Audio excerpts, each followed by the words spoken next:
Hello guys and welcome back to Survivor Guatemala, and today we're going to be jumping straight into the episode. We've got some very exciting stuff to look at in this episode. We're down to top 6. We've got Danny and then we've got the team of 5. So theory dictates that Danny goes home this episode, but they're not setting Danny up to go home, and I'm very concerned that she's going to Chris her way through the rest of this series. When realistically, this is Stephanie's season to lose. She's put herself in such an incredible position that nobody wants to take a shot at her and nobody's thinking about getting rid of her. And now we're getting into the nitty-gritty top 6 and I'm still not seeing anybody want to get rid of her. What's going on here? Now there's 6 of us left. I'm next on the totem pole, you know? About ready to have my head chopped off. This is what I'm talking about. She is next on the chopping block. Her head is on that executioner's block, getting ready for the done, gone, expunged from history. But I'm not convinced that she will be, because that's too easy. We've seen before that the easy vote isn't necessarily the vote that they go with. They got rid of Jamie after all, and that wasn't an easy vote. They had to flip everybody in the camp apart from Judd. So therefore, could Danny make it another episode? Could she make top 5? I'm not sure. Well, if you smell bacon and eggs or sausage and eggs, man, it's probably Steph farting again, so that could be a little bit of a problem. No, I went to the bathroom. I feel like you guys have become a little bit too friendly with each other. This is a little bit too much. Why are we talking about the scent of each other's farts? That's one of the weirdest conversations that I've ever listened to on a reality show. What's happening here? I have a feeling I know who's gonna win this one. Oh, raw. That was actually really impressive. Judd, I was fully expecting you to fail that, but that was a very impressive cartwheel. I'm low-key impressed. In fact, I'm not even low-key, I'm high-key impressed. Come on in, guys. Is this Survivor Auction? Are we bringing Survivor Auction back? Guys, I am a big fan of Survivor Auction. It's one of my fave challenges that they do. It's not even a challenge, they just sit there and they get to bid on food, and I find it fascinating to see how much some people are willing to pay for certain items of food. Because I sit there and I'm like, yeah, I wouldn't pay for that. And they're like, I will give you 1,000. Get to the first item. Plate of beef jerky. $20. That's all I'm putting in, $20. Because beef jerky, I've had some good beef jerky in my life. I've had some horrific beef jerky in my life. Some beef jerky I've had has been the worst thing I've ever put in my mouth. It's horrendous. But then the good beef jerky tastes exquisite. Very flavourful, smoky, enjoyable. It's nice. So I don't know whether I'd want to pay for it, because I'd be like, what's the brand name? What's the brand name? Where did you get this from? Is it locally sourced? What are we doing here? Going twice. Sold to Danny for 20 bucks. I was joking about there being $20 for this. And she just went, yeah, 20. And everyone else went, I don't want it. I don't want it. Well, I don't want it either. Honestly, fair game. $20? Yeah, I'd be pretty happy with that, I can't lie. You know what you have. Let's see what you didn't take. Uncooked corn. That would have been cruel if she'd have swapped it for the uncooked corn. Nah, I'd have been absolutely raging. I would have literally smashed that pot over his head and had to be removed from the game. 3 chocolate chip cookies. Tall glass of milk. Where's David when you need him? Where's David from 48? He'd have loved that glass of milk. He'd have been right up there like a rat in a drain pipe. He'd have put all of his $500 just on getting that milk. He wouldn't have even wanted the cookies. He would have given the cookies away. He would have just wanted the milk. I don't know why I'm so obsessed with Milkman. Do you know what I mean? That whole story arc was just so weird, but also so funny. Sold to Cindy for 40 bucks. Everybody's just letting people get away with absolute murder. What if there's only 3 things on offer? What if they end it after the 3rd one and you're all just sat there like, fuck, I really wanted those cookies now. Split at 80? Rafe and Danny at 80. 100. Lydia, 100 bucks. Let's split it for 80. Lydia's like, nope, 100. I want that mosquito net. Listen, I do feel like if you've survived this long with the mosquitoes, I only got 8 days left until the end. And let's be honest, some of you might not even be there that long. So I don't know whether a mosquito net is the best thing. Do you know what I mean? It's yours. Okay. You don't need to share it. Boy, you do have a lot of bites on that back. Wow. You haven't seen nothing yet. Okay, maybe she does need the mosquito net. Fucking hell. They are ripping her apart. They're just biting and biting and biting her. Tough and rough, honestly, tough and rough. Got a Philly steak sandwich, fries, ketchup. Take a big old bite of that. I don't even particularly like Philly cheesesteak, but I would devour that. I would absolutely devour that. I ain't sharing. What's all this silly little sharing? I'll just spend my money. I'ma spend my money. I've got 500, might as well spend it on something good, do you know what I mean? Inside this envelope is a huge advantage at the next immunity challenge. Whether or not it is enough to make sure you win depends on how you use it. An advantage for the next immunity challenge. Danny spent 110 of her $500. So actually, she's still got quite a lot of money left, actually, now I'm thinking about it. She's actually played this quite smart, I can't lie. Danny, 160. 180. 200. 200 to Danny. Anybody else in this? Going once. Of everybody in the camp, Danny needed it the most. So I'm fine with that personally. I'm fine with that. Because, and now I'm secretly kind of rooting for Danny. I don't know why, but I just feel like she's the underdog in this situation. So I wanted to survive at least one more episode, you know what I mean?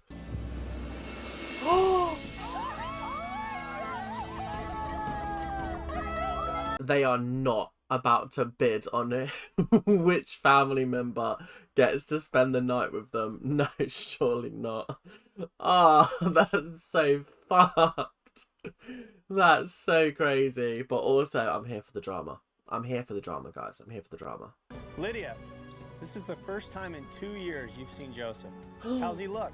Good, real good. Why has it been 2 years? What? Why? And he's here? This is so crazy. Oh, I hope Lydia spends all of her money on getting to see her son. Do you know what I mean?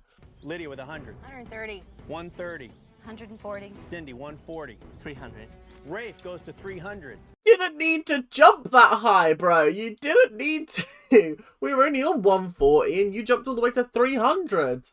That's the definition of not spending your money wisely. Steph takes all of Lydia's money. She's counting it up. Judd has taken all of Cindy's money. 40, 60. I'm fairly certain that Judd should have the most money because Lydia's already spent a lot of money on the mosquito net. Didn't she pay like 150 for it? That kind of sucks, I can't lie. Judd has bought his loved one $880. I feel like it is just a little bit weird to be putting loved ones up for auction. Like, oh, you purchased your wife for $880. It's a little bit of a weird sentiment, but yeah, it's just strange to me. But you know what? Fair and valid at the end of the day. Fair and valid. At least he gets to see his wife. Maybe they'll vote him out at the end of the episode as a fuck you. You have purchased the right to invite 2 other loved ones to camp with you as well. They're being generous this series. They're being absolutely generous. And honestly, I'm here for it. I'm here for it. Let them do it. Let them have the fun. Let them experience camp life. Let's do this. Stephanie tried to outbid you to see her boyfriend. Lydia hasn't seen her brother in 2 years. Oh, it's her brother, not her son. I was thinking he's looking a little bit too old to be her son.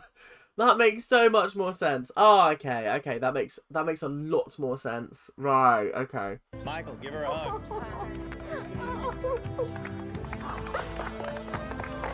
The issue with what Judd's just done is he hasn't thought about this strategically. He has not thought about this strategically at all because he's taken Cindy and Stephanie with him, but he's left Danny, Rafe, and Lydia all together, and those 3 could come up with some kind of a fuck Judd alliance and get rid of him at the end of the episode. Would it have not been smarter to be like, Stephanie, I'm gonna need you to sacrifice this for the game? For the game. You'll see him in 9 days. You'll see him in 9 days, bestie. I just feel like this was a potentially fatal flaw in Judd's plan here. Take care. Keep up the good work, all right? Bye, Judd. Bye. Be tough. Sorry, I'm so sorry, I don't mean to laugh, but his mum being like, be tough, and he immediately bursts into tears. They don't make TV like this anymore. They don't. He knows what he's doing. I never thought he would know what to do. I'm shocked because he seems like he's doing it all. Very proud of him. Ah, it's always lovely when the loved ones are like, oh, I'm so proud of them. I'm so proud of my little darling. Oh, bless him. I thought he was going to really be shit at this, but he's actually turned out not to be shit. And that's a big thing.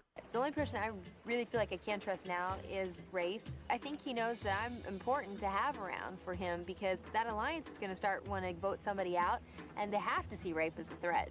This is where I think Judd messed up spectacularly, because the three people that are on the outs of the entire alliance that's currently been built up, you've got Judd and Stephanie at the top, you've got Cindy on a layer down, and then obviously Rafe is a threat because he's won now 3 immunity challenges. And people are going to start going, if he doesn't win immunity this episode, he's going home. And so I feel like, it just wasn't the smartest idea to put those 3 in a camp together for the night. Despite what your best intentions were with picking your friends, I think you might have sealed an exit for you, potentially. I don't think you guys will really be the final 4.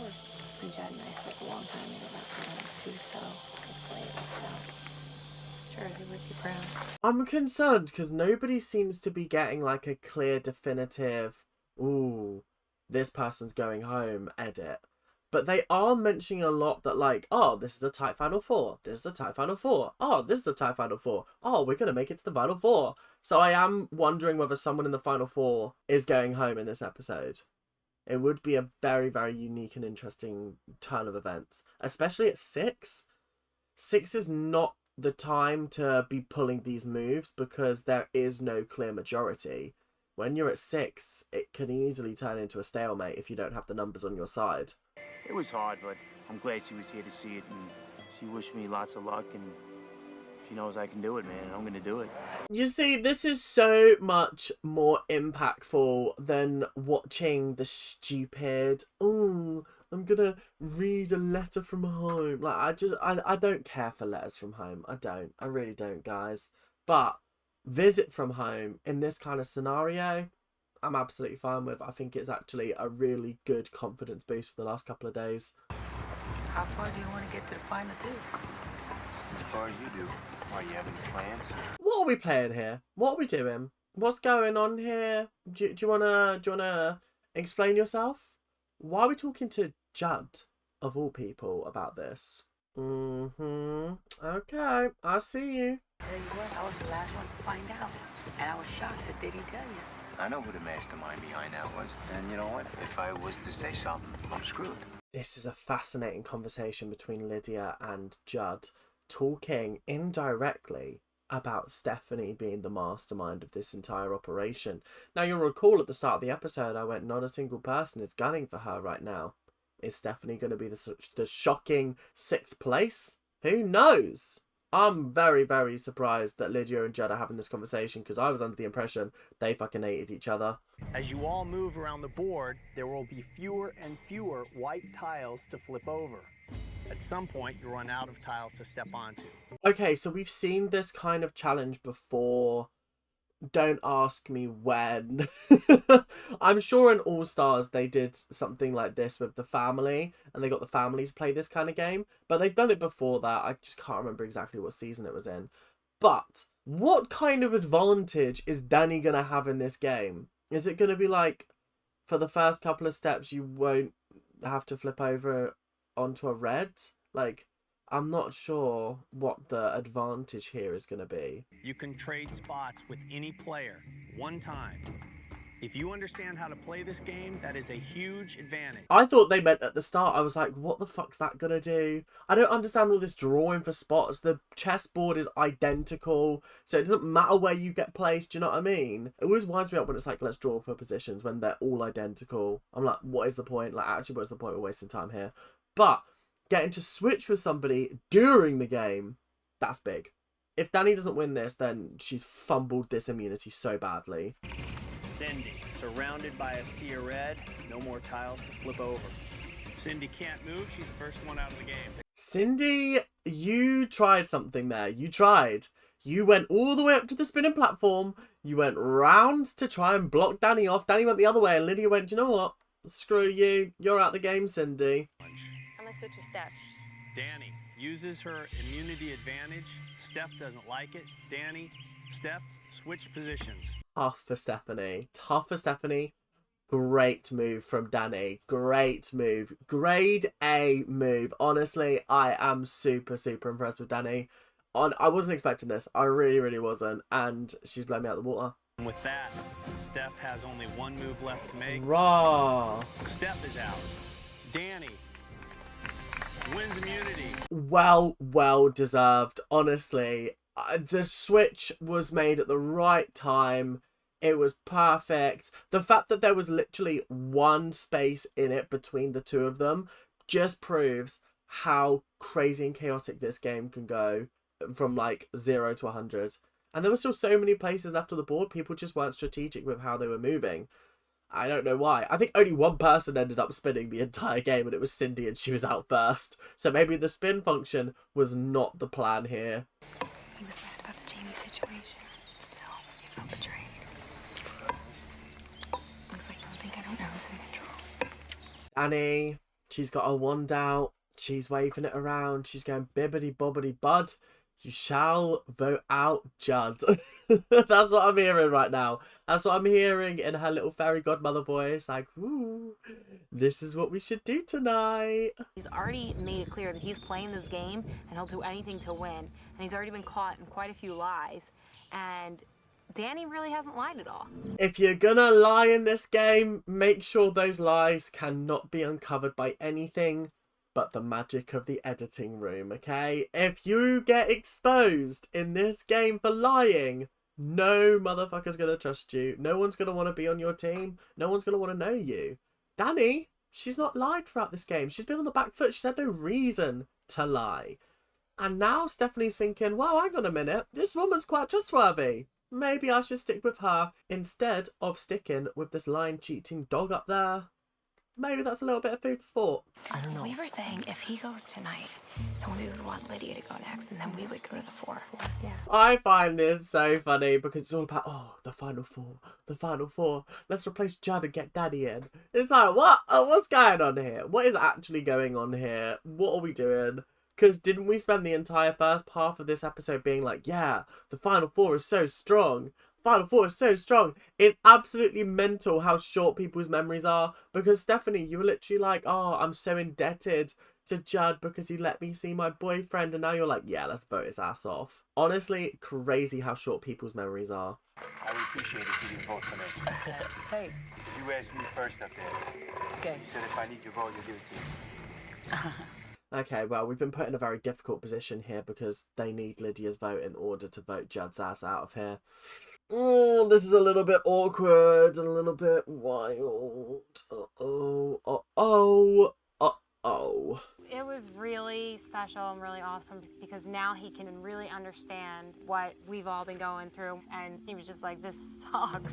I think it also is interesting for him because obviously you didn't make it far enough in the last series for a loved one's family visit, but you've done these 2 seasons back to back, which means like you've been gone for a considerable amount of time, like 39, 40, let's say about 45 days, including travel days, post-production days, etc, etc. Let's say 45. That's 90 days. That's 3 months technically within a whole year that you've been gone, which is absolutely crazy. So yeah, obviously he was like, I'm excited to see you, but also, fuck this place, come home. It's the bottom line. That's what we're here for. I mean, the only way you move on is somebody goes home. No hard feelings, but deal with it. That's basically the way I look at it. Very little empathy from Judd. Very little empathy. You're making it very easy for everybody to just be like, let's cut him off. Let's send him to that jury. Let's blindside him. Honestly, we've seen 2 blindsides this series. No, actually, that's a complete lie. We've seen 1 blindside this jury phase. This could be the second one. And honestly, I'm here for it. I'm here for your ass being put onto the jury.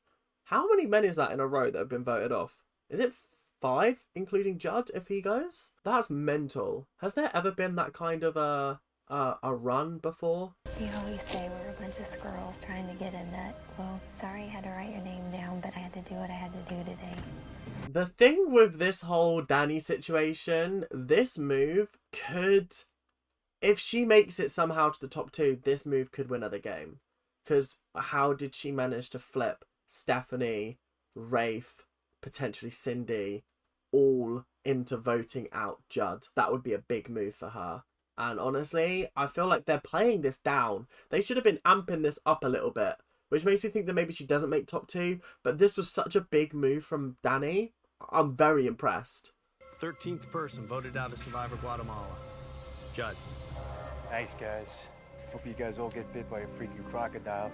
That has got to be one of the most bitter getting up and retrieving my torch things anybody's ever said. I hope you get bit by a crocodile. Crazy stuff from Judd. Crazy stuff from him. Honestly, fair game. I'd be pissed as well. I would go one further.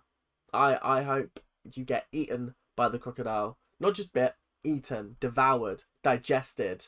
I hope you end up in the stomach of that crocodile being shat out into the water. Scumbags. Oh! Judd, the tribe has spoken. I cannot believe he called them scumbags. That's mental. Mental. I don't know whether like scumbag, that's like such a vicious word.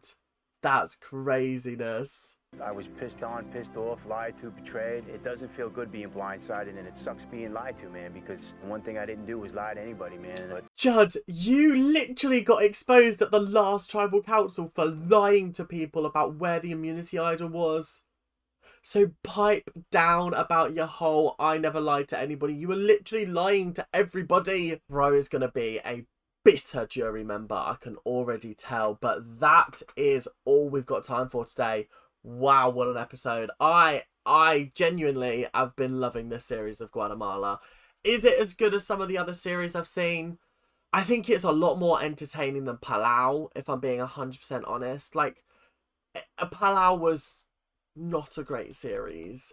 Looking back, it was actually quite a predictably boring series. It was tough. It was tough. But anyway, this series has kept me on my toes. These last couple of vote outs have been really dramatic, really fun, and I have been really enjoying it. So if you guys are enjoying it as well, make sure to like, comment, and subscribe. Do all of that YouTube stuff that you guys do so well, and I will see you guys in the next episode, whenever that may be. But until then, make sure to keep on ranting, and I'll see you guys later. Bye now. See ya.